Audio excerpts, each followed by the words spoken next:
عاصفة البرنابيو. ريال مدريد يهاجم ختافي بتشكيلة آس المتوقعة. يستعد الملكي لمعركة حاسمة على ملعب سانتياغو برنابيو ضمن الجولة 26 من الليغا الإسبانية لتقليص الفارق مع المنافسين إلى 4 نقاط فقط.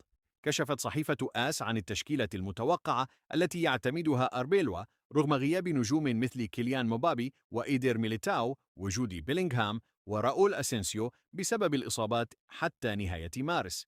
التشكيلة المتوقعة 4-2-3-1. الحارس تيبو كورتوا، الحارس الذي يمثل الدرع الأخير أمام الشباك.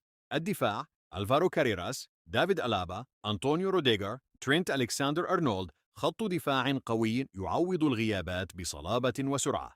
الوسط إدواردو كامافينغا أو براهيم دياز، أردا جولر، أوريليان تشواميني، فيديريكو فالفيردي. مزيج من الطاقة والإبداع للسيطرة على وسط الملعب.